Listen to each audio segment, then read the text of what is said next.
Inilah keberanian Bribka TM Syahputra berjuang keras membangun jembatan penyeberangan darurat dari Kawat Baja di Kecamatan Tripe Jaya, Aceh.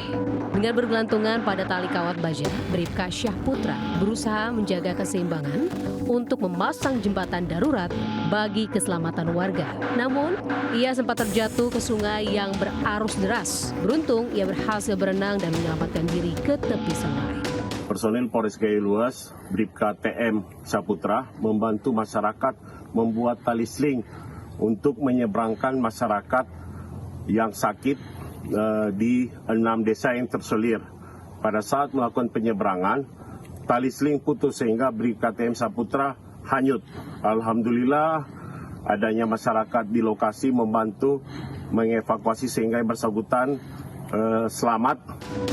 Berkat tekad kuat dan perjuangan tak kenal lelah, akhirnya jembatan sementara dari Kawat Baja berhasil diselesaikan personel Polres Gayo Luas. Jembatan darurat menjadi penyelamat bagi warga yang terperangkap bencana. Dari Kabupaten Gayo Luas, Aceh, Medi Arjuna melaporkan. Pemirsa, kasus temuan kayu gelondongan yang terbawa arus banjir bandang di Sumatera Utara kini naik ke tahap penyidikan. Polisi menemukan 110 titik bukaan lahan di hulu sungai Aek, Garoga.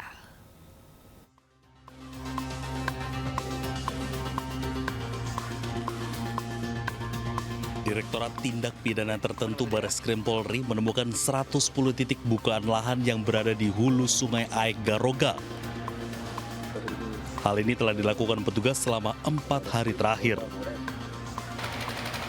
Menurut petugas, pembukaan lahan inilah yang menjadi faktor penyebab terjadinya banjir bandang yang mengakibatkan 3 desa, yakni Desa Garoga, Desa Hutagodang, dan Desa Aek Ngadol di Kecamatan Batang Toru, Kabupaten Tapanuli Selatan, Sumatera Utara, porak-poranda. Pasalnya, pembukaan lahan yang cukup masif tersebut mengakibatkan longsor sebelum akhirnya membawa material tanah dan gelondongan kayu yang telah ditebang maupun yang masih berakar ke aliran sungai. Saat ini, petugas masih melakukan penelusuran ke kilometer 6 dan kilometer 8 milik PT Tribahtera Srikandi. Polisi menemukan adanya pembukaan 4 lahan dan menyita 3 unit alat berat. Hingga kini, status perkara tersebut telah naik ke tingkat penyidikan di mana petugas telah menyita sejumlah barang bukti, termasuk sampel gelondongan kayu yang dibawa arus sungai. Atas temuan ataupun alat bukti yang sudah kami temukan oleh penyelidik, kami meningkatkan ke proses ini menjadi proses ke penyidikan. Jadi kami sudah menemukan 2 alat bukti adanya peristiwa pidana. Peristiwa pidana ini akan kami formalkan menjadi proses penyidikan untuk mencari siapa pelakunya dan siapa yang harus bertanggung jawab. Akibat banjir bandang di Tapanuli Selatan, tercatat sebanyak 46 orang meninggal dunia dan 27 orang masih hilang. Dari Tapanuli Selatan, Sumatera Utara, Indra Mulia Siagian, iNews melaporkan.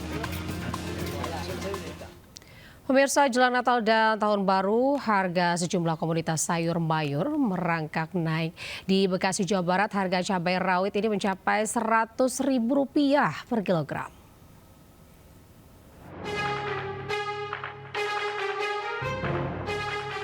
Beberapa pekan menjelang Natal dan Tahun Baru, harga cabai di Pasar Baru, Bekasi Timur, Kota Bekasi, Jawa Barat melonjak tajam hingga 100%.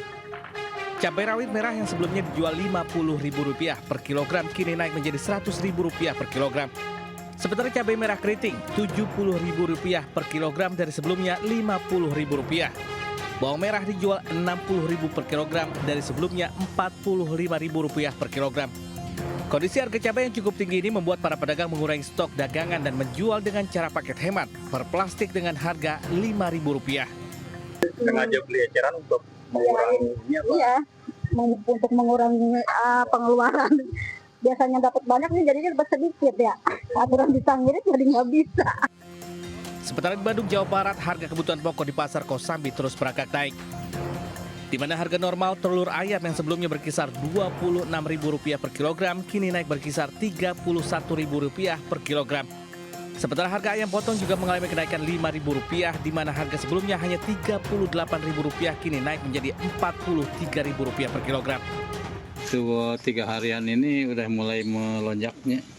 Ada kenaikan 1.500 lah, dari 295 sekarang udah 31 gitu. Harga normalnya berapa? Harga normal sebetulnya 265. Para pedagang berharap pemerintah dapat menstabilkan harga bahan pokok di pasaran agar dapat dijangkau oleh masyarakat. Tim Liputan iNews melaporkan. Pundi-pundi medali emas maksud kami kembali ditorehkan atlet Indonesia di ajang SEA Games 2025 Thailand.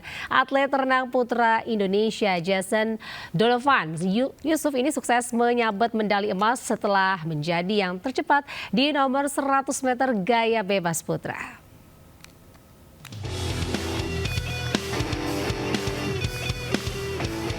Perenang andalan Indonesia, Jason Donovan Yusuf, sukses menambah koleksi medali emas untuk kontingen Indonesia di SEA Games Thailand 2025. Bertanding di swimming pool Bangkok, Thailand, Jason menjadi yang tercepat di nomor 100 meter gaya bebas putra. Jason mencatatkan waktu spektakuler 55,08 detik, memastikan dirinya berada di posisi pertama. Atlet renang Indonesia lainnya, Farel Amandio Tangkas, juga tampil gemilang dan berhasil merebut medali perak dengan catatan waktu 55,89 detik. Medali perunggu dicatatkan atlet renang Singapura Cheng Wen Chua dengan membukukan catatan waktu 56,04 detik. Mereka Jason menambah perolehan medali emas Indonesia menjadi 5. Kini kontingen Indonesia berada di posisi kedua klasemen dengan mengoleksi 5 emas, 9 perak, dan 7 perunggu. Tuan rumah Thailand masih menjadi pemuncak klasemen sementara SEA Games 2025 dengan raihan total 68 medali. Peringkat kedua ini dibuntuti oleh Vietnam dan Indonesia di peringkat ketiga klasemen. Berikut hasil lengkap klasemen perolehan medali sementara.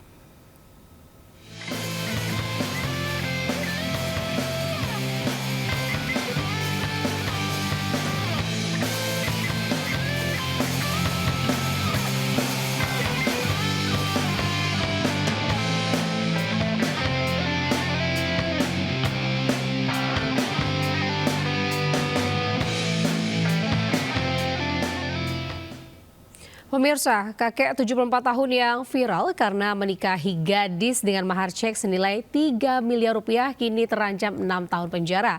Setelah 2 bulan menikah, sang kakek kini mendekam di balik jeruji besi.